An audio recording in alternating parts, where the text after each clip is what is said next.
যে কৃষি আয় জিনিসটা বলতে আমরা ঠিক কোন কোন ইনকামের কথা বলছি, এর মধ্যে কি কি ইনকাম আসে, কি কি ইনকাম আসে না, বা যে টার্মগুলো আমরা ইনকামের মধ্যে ইউজ করব সেই টার্মগুলোর মিনিং কি, সেইগুলো জানলেই আমাদের এখানের পোর্শন কমপ্লিট। তো এখানে কৃষি আয় বলতে আমরা কোন কোন জিনিসকে বোঝাচ্ছি। তো সবার প্রথম যে জিনিসটা বলছি যে যদি হচ্ছে কোনো একটা জমি, সেই জমি থেকে আমরা বলছি প্রাপ্ত খাজনা বা আয়। ঠিক আছে, আমরা বলছি কথাটা জমি থেকে প্রাপ্ত আয় বা খাজনা আন্ডার সেকশন 2(1)(a)(a), কিন্তু জমিটা কিরকম হতে হবে?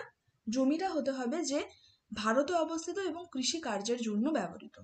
সেকেন্ড, আমরা বলছি যখন এই কৃষি জমি থেকে আমরা হচ্ছে চাষ করে কোনো ফসল পাচ্ছি।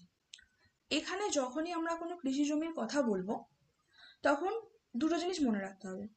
একটা হচ্ছে কি, যে জমিটা কোনো হচ্ছে গ্রামীণ এলাকায় আছে নাকি হচ্ছে কোনো হচ্ছে আমরা শহরতলির কোনো হচ্ছে জমির কথা বলছি। এবার আমরা আসছি কৃষি আয়ের বৈশিষ্ট্য। তাহলে সেই জমিটাকে আমরা কি বলবো? কৃষি জমি বলবো, এবং এই ধরনের জমি থেকে ইনকামটাকে আমরা বলবো কৃষি আয়। তাহলে তিনটে কন্ডিশন ফুলফিল করতে হবে। একটা হচ্ছে ভারতে অবস্থিত কৃষি জমি হতে হবে, সেই জমিটা থেকে ইনকাম হতে হবে, এবং ইনকামটা কিরকম হতে হবে? কৃষি কাজ, ডাইরেক্ট হচ্ছে এগ্রিকালচারাল কোনো হচ্ছে কাজ করা হচ্ছে, তার জন্য প্রাথমিক পর্যায়ের কোনো কাজে নিযুক্ত থাকতে হচ্ছে। ইনডাইরেক্ট কোনো কাজ নয়, ডাইরেক্ট হচ্ছে কৃষির সাথে রিলেটেড হচ্ছে কোনো কাজ হবে ওই জমিতে, সেখান থেকে ইনকামের কথা বলা হচ্ছে। প্রাথমিক পর্যায়ের কাজ মানে কি? প্রাথমিক পর্যায়ের কাজ মানে যখন আমরা চাষবাস করতে চাইছি, একদম শুরুতে আমরা যা কাজ করব সেখান থেকে যদি কোনো ইনকাম হচ্ছে, মানে আমার নিজের জমি বা আমি খাজনায় নিয়েছি কোনো একটা জমি, সেই জমিতে আমি কি করছি, ধরো আমি ধান চাষ করব বা কোনো রকমের হচ্ছে শস্য চাষ করব, তাহলে আমি কি করব? নিশ্চয়ই আমি তার চারা বীজ রোপণ করব। তাহলে এই যে আমি বীজ রোপণ করছি বা চারা গাছ বসাচ্ছি, তো এই পর্যায়ের থেকে কাজটা করে যখন আমি হচ্ছে সেখান থেকে কোনো ইনকাম করছি, তখন সেটা আমার কি কৃষিকার্যের প্রাথমিক পর্যায়ের কাজ। সেকেন্ড পর্যায়ের কাজ কি বলছি, যে কৃষি জমিতে আমি হচ্ছে না বীজ রোপণ করেছি না কিছু, অন্য কারোর জমি, আমি হচ্ছে সেখানে মেনটেনেন্সের দায়িত্বে আছি। তার মানে আমি সেখানে যাই, গাছগুলো হচ্ছে ঠিক টাইম মতো হচ্ছে বাড়ছে কি না বাড়ছে, তার জন্য কি সার লাগবে না লাগবে সেই সব দেখি, দেখাশোনা করি, গাছগুলো রক্ষণাবেক্ষণ করি, যে পোকামাকড় হচ্ছে কিনা, কীটনাশক ওষুধ স্প্রে করা, এইসব কাজ আমি করি। তখন সেটা কি কৃষিকার্যের সাথেই কিন্তু রিলেটেড। আমি কিন্তু অন্য কারো কৃষি জমিতেই এই কাজগুলো করছি, কিন্তু সেটা কৃষিকার্যের সেকেন্ড স্টেজে, প্রাথমিক পর্যায়ের নয়, দ্বিতীয় পর্যায়ের কাজ। তাই সেখান থেকে যদি কোনো ইনকাম হয়, সেটা হচ্ছে কি হবে না, সেটাকে আমরা কৃষিকাজ হিসেবে গণ্য করতে পারবো না, বা সেখান থেকে কোনো ইনকাম হলে সেটাও আমরা কৃষি আয়ের মধ্যে আনতে পারবো না। এবার হচ্ছে আমরা যখন এই কৃষিকাজের কথা বলছি, এরপরে ইম্পর্টেন্ট যেটা সব থেকে পয়েন্ট এখানে, সেটা হচ্ছে যে পার্টলি এগ্রিকালচারাল ইনকাম। রুল 7, তাহলে কৃষি আয় আমাদের কি আছে, যে যেগুলো আমাদের হচ্ছে ট্যাক্সেবল ইনকামের মধ্যে আসবে না। আর অকৃষি আয় কথাটার মধ্যে আমরা কি বলছি, যে যেগুলো হচ্ছে আমাদের ট্যাক্সেবল ইনকামের মধ্যে আসবে। এরকম কিছু ইনকাম হয়তো আমাদের কৃষি জমি থেকেই হবে, কিন্তু তার নেচার অনুযায়ী কিছু পার্সেন্টেজ হচ্ছে আমাকে কি করতে হবে, অন্য খাতে, মেবি আমাদের বিজনেস পারপাসে আমরা সেই হেডটাকে দেখাবো, সেগুলোকে আমরা বলছি অকৃষি আয়। এবার কোনো কোনো হচ্ছে এগ্রিকালচারাল ফার্মের ক্ষেত্রে কত শতাংশ আমরা কৃষি আয়ের মধ্যে আনবো আর কতটা আনবো না, সেই নিয়মগুলো একটু মনে রাখতে হবে। থিওরি পোর্শন, প্র্যাকটিক্যাল পোর্শন, দুটোর জন্যই হচ্ছে রুলগুলো ইম্পর্ট্যান্ট। একটা উদাহরণ দেওয়া হচ্ছে, যে যদি হচ্ছে আমাদের কোনো হচ্ছে চিনি কারখানা থেকে আয় হয়, যে চিনি কি থেকে হয়, আখ থেকে হয়, তার মানে তার আগে কাউকে তো আখটা চাষ করতে হচ্ছে, তারপর হচ্ছে নিশ্চয়ই চিনিটা তৈরি হবে। কোনো একজন উৎপাদনকারী যে চিনি তৈরি করে, সে নিজে আখটাও চাষ করছে, তারপর চিনিটা তৈরি করছে। তাহলে এই আখ চাষ থেকে যে ইনকাম, সেটা হচ্ছে আমার মানে আখ চাষ যে পোর্শনটা হচ্ছে, সেটা হচ্ছে প্রাথমিক পর্যায়ের কাজ কৃষিকার্যে। কিন্তু যখন সেটা চিনি তৈরি হয়ে যাচ্ছে এবং সেটা বাজারে বিক্রি করছে, তখন সেটা আর হচ্ছে ডাইরেক্টলি কৃষিকাজের প্রাথমিক পর্যায়ের কাজের সাথে যুক্ত থাকছে না, সেটা হয়ে যাচ্ছে কি, যখন আমি প্রসেস করে ফেললাম তখন সেটা হয়ে গেল কি আমাদের হচ্ছে দ্বিতীয় পর্যায়ের কাজে চলে আসছে। তখন ওই পোর্শনটাকে আমরা কি বলছি, ওই পোর্শনটাকে আমি বিজনেস ইনকামের মধ্যে আনছি, এবং কৃষিকাজ করে যে আমাদের খরচ হলো সেই পোর্শনটা আমরা ওখান থেকে লাভ থেকে বাদ দিতে পারবো। এবার যদি আমরা আসি হচ্ছে রুল 7A তে, এখানে কার কথা বলা আছে? এখানে পার্টিকুলারলি যে প্রোডাক্টটার কথা আমরা বলবো সেটাই আমরা বলবো, সেটা হচ্ছে রবার গাছের কথা। তো রবার গাছের নির্যাস থেকে আমাদের কি তৈরি হয়? আঠা তৈরি হয়। তো যখন হচ্ছে আমরা বলছি যে কেউ হচ্ছে এই কাজের সাথে নিযুক্ত আছে, তাহলে তার হচ্ছে দুটো আলাদা আলাদা, একটা কৃষি আয়ের পার্সেন্টেজ আছে, একটা অকৃষি আয়ের পার্সেন্টেজ আছে। কৃষি আয়ে আসবে 65%, অকৃষি আয়ে আসবে 35%। ঠিক আছে? তাহলে রবার গাছের হচ্ছে নির্যাস থেকে যখন আমরা আঠা তৈরি করছি, তার যে টোটাল চাষের প্রক্রিয়া, তার থেকে আমার টোটাল যা ইনকাম হবে, সেই ইনকামের 65% আমরা বলবো হচ্ছে কি এগ্রিকালচারাল ইনকাম, এবং যেটা হচ্ছে 35% সেটাকে আমরা বলবো হচ্ছে আদার সোর্সের ইনকামের মধ্যে আসবে, এগ্রিকালচারাল ইনকামের মধ্যে নয়। এবার যেহেতু আমি বিক্রি করে ইনকাম করছি, তার মানে আমার হচ্ছে নিশ্চয়ই সেটা হচ্ছে বিজনেসের মধ্যে ইনক্লুড হবে। 7B, 7B তে কার কথা বলছে? এখানে কফি চাষের কথা বলছে। এখানেও হচ্ছে যদি আমরা নর্মাল রুলে যাই, যে আমরা বলছি কি কফি হচ্ছে কেউ চাষ করছে এবং সেটা চাষ করার পর সেটাকে প্রসেস করার, পিউরিফিকেশন করার পরে সেটাকে বিক্রি করছে, এই প্রসেসটা টোটাল করলে তার 75% আমরা বলবো হচ্ছে এগ্রিকালচারাল ইনকাম, তাহলে 25% হচ্ছে আমাদের বিজনেস ইনকাম। ঠিক আছে? এবার এখানে আরেকটা ক্লজ আমাদের আছে, যে যদি এই অবধি ক্লিয়ার হয়েছে, রবার চাষে 65-35, এগ্রিকালচারাল নন এগ্রিকালচারাল, কফি চাষের 75-25। ঠিক আছে? এবার বলা হচ্ছে যে শুধুমাত্র কফি বীজ নয়, কফির সাবস্টিটিউট হিসেবে এখানে হচ্ছে আমরা জানি হচ্ছে যে এখানে চিকরি বলে একটা গাছের হচ্ছে রুট হয়, মূল। ঠিক আছে?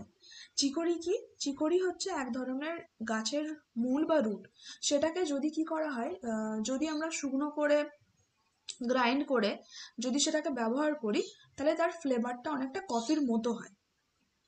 ঠিক আছে? যখন হচ্ছে কফির ঘাটতি দেখা গেছিল কোনো সময়, তখন এই প্রসেসটা অ্যাপ্লাই করা হয়েছিল ওই চিকরি গাছের হচ্ছে রুট দিয়ে। তো যদি আমরা কফি চাষের সাথে, ঠিক আছে, কফির সাথে চিকরি, তাহলে সেক্ষেত্রে আমাদের হচ্ছে রেশিওটা হয়ে যাবে 60-40।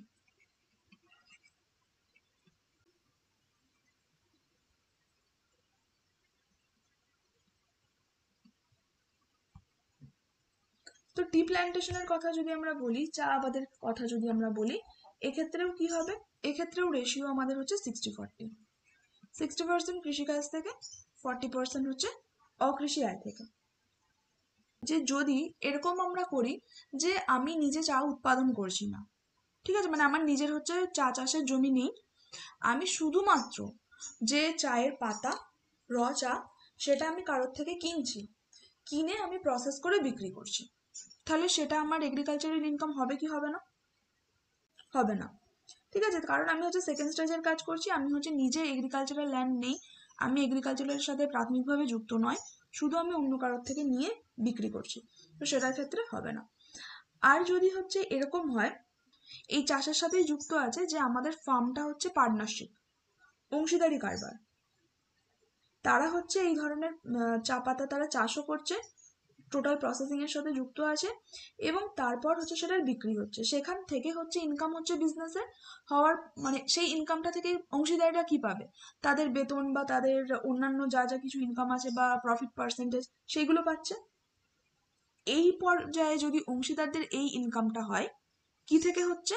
কৃষিজাত জমি থেকেই হচ্ছে, তখন এটারও হচ্ছে ওই ইনকামটাও ওই যে আমরা পার্সেন্টেজ বললাম 60-40, এই রেশিওতেও ভাগ হবে।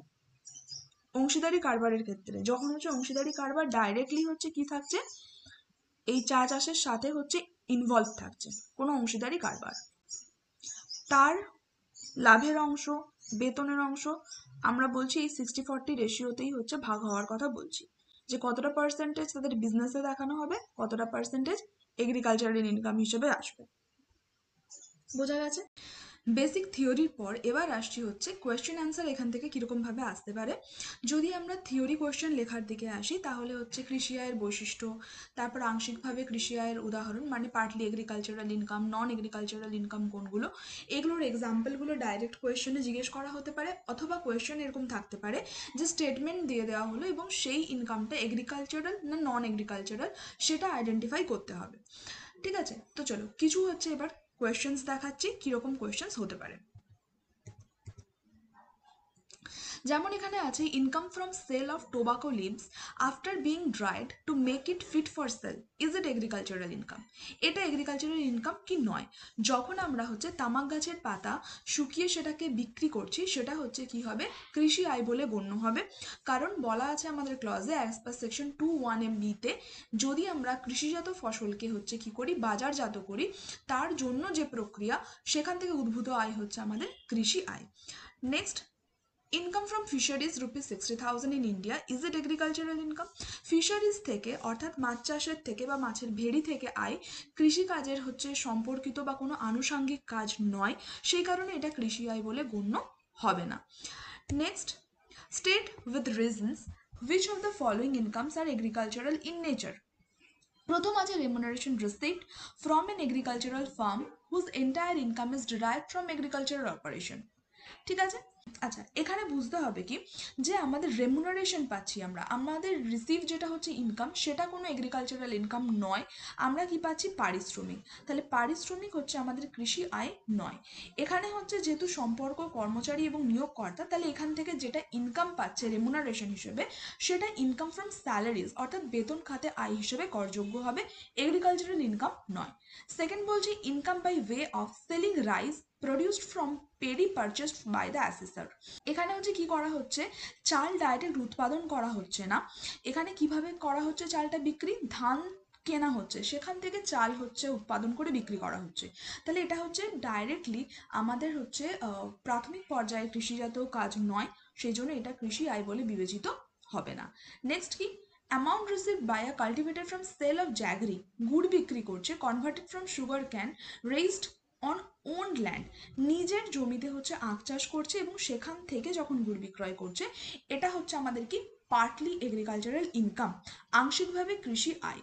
ঠিক আছে, কেন, এখানে হচ্ছে টোটাল যেটা আমাদের হচ্ছে বাজার মূল্য থাকবে, যেটা আমরা বিক্রি করছি গুড় যেটা বিক্রি করা হচ্ছে সেখান থেকে আমাদের আখের যেটা বাজার মূল্য, ঠিক আছে, সেটা বাদ দেওয়ার পর যেটা অবশিষ্ট থাকবে সেটাই হচ্ছে আমাদের এগ্রিকালচারাল ইনকাম হিসেবে ট্রিট হবে, বাকিটা নয়। ইংলিশ ভার্সনটা আছে, যদি কেউ ইংলিশ ভার্সনে পড়ছো একবার জাস্ট রিড করে নেবে। নেক্সট কোয়েশ্চেন আসছি, state with reasons which of the following incomes are agricultural in nature.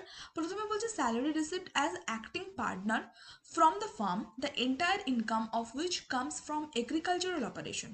তো পার্টনারের ক্ষেত্রে আমরা জানি যে যদি কোনো পার্টনারশিপ ফার্ম এগ্রিকালচারাল অপারেশনে হচ্ছে নিযুক্ত থাকে এবং সেই অংশীদারি কারবারের অংশীদাররা যে বেতন পাবে সেটা হচ্ছে কি কৃষি আয় হিসেবে বিবেচিত হবে।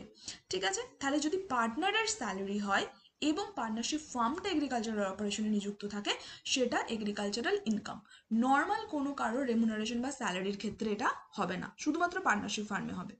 Next, compensation received from government for the requisition of land which has been used for agricultural purpose। Government হচ্ছে কোনো কৃষিজাত জমি কি করেছে, অধিগ্রহণ করেছে এবং তার ফলে কিছু ক্ষতিপূরণ স্বরূপ হচ্ছে জমির মালিককে দিয়েছে, এটা হচ্ছে কৃষি আয় বলে গণ্য হবে। Next, profit earn from the sale of agricultural land, যদি আমরা কৃষিজাত জমি বিক্রি করছি তাহলে জমি বিক্রি থেকে আয় আমাদের কৃষিজাত আয় নয়। ঠিক আছে, জমিটি যদি 10,000 বা তার বেশি জনসংখ্যা বিশিষ্ট কোনো পৌরসভা বা কোনো ক্যান্টনমেন্ট বোর্ডের এলাকায় অবস্থিত হয় অথবা এরূপ পৌরসভা বা ক্যান্টনমেন্ট বোর্ডের স্থানীয় সীমা থেকে 8 কিলোমিটারের বেশি নয় এরূপ দূরত্বে অবস্থিত হয়, তাহলে সেটাকে আমরা ক্যাপিটাল অ্যাসেট হিসেবে ট্রিট করব এবং যার বিক্রি থেকে আয় আমরা হচ্ছে সেকশন 45-এ হচ্ছে ক্যাপিটাল গেইন হিসেবে করযোগ্য হবে, এগ্রিকালচারাল ইনকাম হিসেবে ট্রিট হবে না। সো স্টুডেন্টস আজকের পার্টের জন্য এইটুকুই, আশা করি সবার কাছে এগ্রিকালচারাল ইনকামের কনসেপ্ট ক্লিয়ার আছে, কি টাইপের কোয়েশ্চেন্স হতে পারে সেটাও আমি দেখিয়ে দিলাম। এরপরেও তোমাদের যদি কোনো কোয়ারিজ থাকে অবশ্যই আমাকে কমেন্টে জানাতে পারো, কি টপিকের উপর ভিডিও তোমরা চাইছো সেটাও আমাকে কমেন্টে তোমরা জানাতে থাকবে।